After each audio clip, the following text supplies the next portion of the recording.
ధోనికి ఇదే చివరి IPL season కానుందా అంటే అవునని అంటున్నారు మాజీ ప్లేయర్స్. ధోని కేవలం సంవత్సరానికి ఒక ఐపీఎల్ తప్ప మరే మ్యాచెస్ ఆడకపోవడం వల్ల మ్యాచ్ ప్రాక్టీస్ లేకపోవడంతోనే ధోని ఐపీఎల్ లో స్ట్రగుల్ అవడం జరుగుతుందని మాజీ ప్లేయర్స్ చెప్తున్నారు. ఖచ్చితంగా ధోనికి మాత్రం ఇదే చివరి ఐపీఎల్ అవుతుందని మాజీ ప్లేయర్స్ చెప్తున్నారు. ధోనికి ఉన్న ఫిట్నెస్ సమస్యల కారణంగానే నెంబర్ 4, నెంబర్ 5 లో ఆడాల్సిన ధోని కాస్త నెంబర్ 7 లోకి రావడం వలన అప్పటికే ముందుగానే మంచి స్కోర్ వచ్చినట్లయితే ధోని బాగా ఫినిష్ చేస్తున్నాడు. ఒకవేళ కనుక తొందరగా అవుట్ అయిపోయినట్లయితే పని భారం మొత్తం కూడా ధోని మీద పడడంతో ధోని మ్యాచ్ అనేది చాలా చివరి దాకా తీసుకెళ్లి కూడా అక్కడ నుంచి ఫినిష్ చేయలేకపోతున్నాడు. కాబట్టి మాక్సిమం ధోని ముందుగా వచ్చి ఆడినట్లయితే ఈ సమస్యలన్నీ పరిష్కారం అయ్యేది. కాబట్టి ధోనికి చాలా ఫిట్నెస్ సమస్యలు ఉన్న కారణంగానే అలాగే మ్యాచెస్ కూడా సంవత్సరంలో చాలా తక్కువ రోజులు ఆడడం వలన ధోని అనేది హ్యాండిల్ చేయలేకపోతున్నాడని మాజీ ప్లేయర్స్ చెప్తున్నారు. కాబట్టి ఖచ్చితంగా ధోనికి ఇదే చివరి ఐపీఎల్ కానుందని తన రిటైర్మెంట్ ని ప్రకటించి తన కెరియర్ ని ముగిస్తాడని చెప్పేసి మాజీ ప్లేయర్స్ చెప్తున్నారు. సిఎస్కే అంటేనే ధోని, ధోని అంటేనే సిఎస్కే. సిఎస్కే పేరు చెప్తే చాలు ఫస్ట్ వచ్చే పేరు వచ్చేసరికి ధోని. అలాంటి ధోనియే లేకుండా సిఎస్కే ఉంటుందంటే చాలా మంది ఫ్యాన్స్ మాత్రం జీర్ణించుకోలేకపోతున్నారు. సంజు శాంసన్ కూడా సిఎస్కే లో చేరినప్పటికి కూడా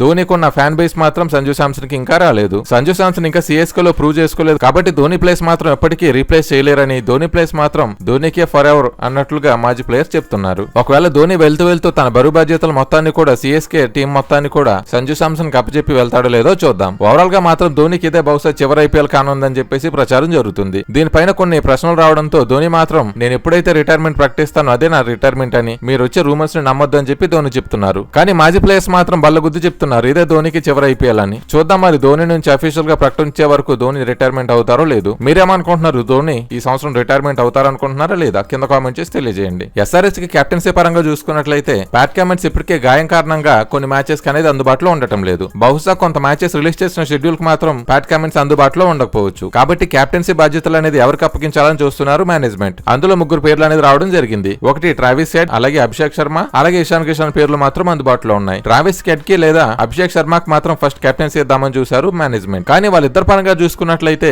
ఇషాన్ కిషన్ మాత్రమే టాప్ లో ఉంటారని మేనేజ్మెంట్ చెప్తున్నారు. ఎందుకంటే 2025 లో సయ్యద్ ముస్తాక్ అలీ ట్రోఫీని మాత్రం సొంతం చేసుకోవడానికి జార్ఖండ్ టీం కు మాత్రం మెయిన్ గా దగ్గరుండి నడిపించింది మాత్రం ఇషాన్ కిషన్. ఇషాన్ కిషన్ కనుక లేకపోయినట్లయితే జార్ఖండ్ టీం ఫైనల్స్ కి వెళ్లేది కాదు. అలాగే తన T20 వరల్డ్ కప్ లో కూడా వచ్చి ఉండేవాడు కాదు. తన బెస్ట్ పర్ఫార్మెన్స్ ఇవ్వడంతోనే కాదు, తన టీం ను కూడా దగ్గరుండి నడిపించడంతోనే ఇషాన్ కిషన్ కి ఈ అవకాశం అనేది దక్కేలా కనిపిస్తుంది. కాబట్టి ఈసారి మాత్రం ఇషాన్ కిషన్ కి మొగ్గు చూపే అవకాశం ఉంది. ప్యాట్ కమిన్స్ కి ఇప్పటికే గాయం అనేది ఇంకా తగ్గపోవడంతో బహుశా కొన్ని మ్యాచెస్ కి అందుబాటులో ఉండకపోవచ్చు. కాబట్టి కొన్ని మ్యాచెస్ కి మాత్రం ఇషాన్ కిషన్ కెప్టెన్సీ చేసే అవకాశం ఉంది. మీరైతే ఏ ప్లేయర్ కెప్టెన్సీ చేస్తే బాగుంటుంది అనుకుంటున్నారు? ఇషాన్ కిషన్, ట్రావిస్ హెడ్ లేదా అభిషేక్ శర్మనా? కేకేఆర్ కి మాత్రం వర్ష షాకులు అనేది తప్పటం లేదు. మొన్న ముస్తఫిజుర్ రహమాన్, తర్వాత పతిరానా, ఇప్పుడేమో హర్షిత్ రాణా, వరుసగా 3 బౌలర్లు అనేది కోల్పోవడం జరిగింది కేకేఆర్. పతిరానా మాత్రం కొన్ని మ్యాచెస్ కి అందుబాటులో ఉండకపోవచ్చు, లేకపోయినట్లయితే సీజన్ కే దూరం అవ్వచ్చు. ముస్తఫిజుర్ రహమాన్ మాత్రం బంగ్లాదేశ్ లో జరిగిన అల్లర్ల కారణంగా ఈ టోర్నమెంట్ నుంచి తప్పుకున్నాడు. అలాగే ముస్తఫిజుర్ రహమాన్ ప్లేస్ లో మాత్రం జింబాబే బౌలర్ ని రీప్లేస్మెంట్ గా తీసుకోవడం జరిగింది. ఇప్పుడు ఫ్లయింగ్ కిస్సింగ్ స్టార్ అయిన హర్షిత్ రాణా కూడా దూరం అవుతున్నాడు. దీంతో హర్షిత్ రాణా మాత్రం ఈ సీజన్ బహుశా అందుబాటులో ఉండకపోవచ్చు. కేకేఆర్ మాత్రం బ్యాటింగ్ పరంగా ఎంత స్ట్రాంగ్ గా ఉన్నా సరే బౌలింగ్ పరంగా మాత్రం వీక్ గా ఉందని చెప్పొచ్చు. కేకేఆర్ మాత్రం ఎలాంటి మూవ్స్ తీసుకుంటుందో చూద్దాం మరి. చిన్నస్వామి స్టేడియం గుబులు పట్టుకుంది ఆర్సీబీకి. లాస్ట్ ఇయర్ మాత్రం ట్రోఫీని రిలీజ్ చేసిన ఆర్సీబీ మాత్రం విక్టరీ పరేడ్ ని నిర్వహించాలని చూసింది. కానీ ఆ విక్టరీ పరేడ్ లోని భాగంగా జరిగిన తప్పిదంలో చాలా మంది ఫ్యాన్స్ చనిపోయారు. దీంతో చిన్నస్వామి స్టేడియంలో బహుశా ఇంకా మ్యాచెస్ అనేది నిర్వహించమని, చిన్నస్వామి స్టేడియంలో ఇంకా ఫ్యూచర్ లో ఎటువంటి మ్యాచెస్ కాదు కదా, చిన్నస్వామి స్టేడియం వైపు ఏ క్రికెట్ కూడా అడుగు పెట్టడానికి వీల్లేదని బెంగళూరు గవర్నమెంట్ తేల్చి చెప్పింది. దీంతో బెంగళూరు ఫ్యాన్స్ కి చాలా అంటే చాలా షాకింగ్ న్యూస్ అని చెప్పొచ్చు. దీంతో చాలా నెలల తర్వాత బెంగళూరు ఫ్యాన్స్ కి మాత్రం రిలీఫ్ దక్కింది. కానీ ఈసారి మాత్రం చాలా ఆంక్షలతో కూడిన పర్మిషన్స్ తో మాత్రమే లోపలికి అలౌ చేస్తామని, ప్లేయర్స్ కి అలాగే ప్రేక్షకులకు కూడా ఎటువంటి ఇబ్బందులు లేకుండానే ఈ మ్యాచ్ అనేది నిర్వహిస్తామని కర్ణాటక గవర్నమెంట్ చెప్పింది. దీంతో ఫ్యాన్స్ మాత్రం ఖుషిగా ఉన్నా సరే తక్కువ మందిని అలౌ చేస్తామని, ప్రతి ఒక్క ప్రోటోకాల్ ని పాటిస్తూనే లోపలికి అలౌ చేస్తామని కర్ణాటక గవర్నమెంట్ చెప్పింది. ఈ సంవత్సరం మాత్రం ఎటువంటి అవాంఛనీయ సంఘటనలు జరగకుండా ఉండాలని టీం మేనేజ్మెంట్ భావిస్తుంది. అలాగే ఫ్యాన్స్ కూడా విజ్ఞప్తి చేసింది మీరు చాలా జాగ్రత్తగా ఉండాలని, ఎక్కువగా ఆవేశపడకుండా ప్రశాంతంగా మ్యాచ్ వచ్చి చూసి వెళ్ళిపోవాలని చెప్పేసి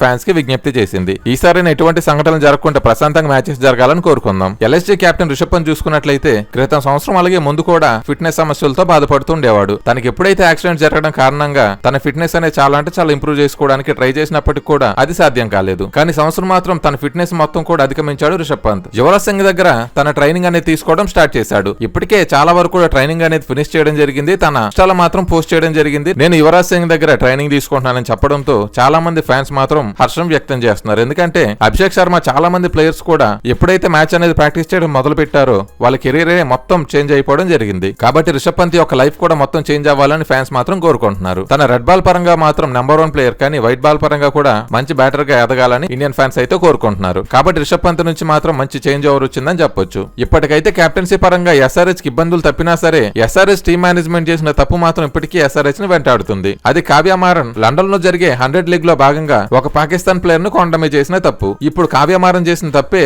ఎస్ఆర్హెచ్ బాయ్కట్ అనే నినాదాన్ని వరకు తీసుకొచ్చింది. ఇప్పటికే చాలా మంది మాజీ ప్లేయర్స్ కూడా కావ్య మారన్ ని తిట్టడం జరిగింది. ఎస్ఆర్హెచ్ కి దేశభక్తి కంటే డబ్బే ముఖ్యం అన్నట్లుగా మాట్లాడుతున్నారు. కావ్య మారన్ చేసిన పనికి మాత్రం ఇప్పటికే చాలా విమర్శలు అనేది ఎదుర్కొంది. ఇంత విమర్శలు ఎదుర్కొని కూడా కావ్య మారన్ చేసిన బిడ్డ అనేది ఫలిస్తుందో లేదో తెలియదు. 100 లీగ్ జరిగే టైంలో కూడా పాకిస్తానీ టెస్ట్ మ్యాచ్లు అనేది జరగనుంది. కాబట్టి ఆ మ్యాచ్ లో మాత్రం అబ్రార్ అహ్మద్ ని పాకిస్తాన్ టీం అనేది సెలెక్ట్ చేసింది. దీంతో పాకిస్తాన్ టీం అబ్రార్ అహ్మద్ ని రిలీజ్ చేస్తుందో లేదో తెలియదు. ఒకవేళ ఇంత కష్టపడి ఇంత వివాదంలో ఇరుక్కొని కూడా అబ్రార్ అహ్మద్ మాత్రం ఆడిపోయినట్లయితే అటు నుయ్యే ఇటు గొయ్యి అనే పరిస్థితి మాత్రం ఎదురవనుంది. ఎందుకంటే ఫ్యాన్స్ తో ఇండియన్ టీం తో కూడా ఇంతలా తిట్టించుకొని కూడా ఒక ప్లేయర్ ని భారీగా డబ్బులు పెట్టి మరీ తీసుకుంది. దీంతో ఆ ప్లేయర్ ఆడుకుంటానే ఇండి తిట్లు అనేది తింటుంది ఎస్ఆర్హెచ్ టీం. కాబట్టి కావ్యమారన్ చేసిన పనికి మాత్రం ఎస్ఆర్హెచ్ పైన చాలా నెగిటివిటీ అయితే ఉంది. కావ్యమారన్ చేసిన పనికి మీరు ఒక ఎస్ఆర్హెచ్ ఫ్యాన్ గా సమర్థిస్తారా లేదా? ఈ వీడియో కనుక మీకు నచ్చినట్లయితే లైక్ చేయండి. మరిన్ని వీడియోస్ కోసం మన ఛానల్ ని సబ్స్క్రైబ్ చేసి సపోర్ట్ చేయండి. Thank you for watching.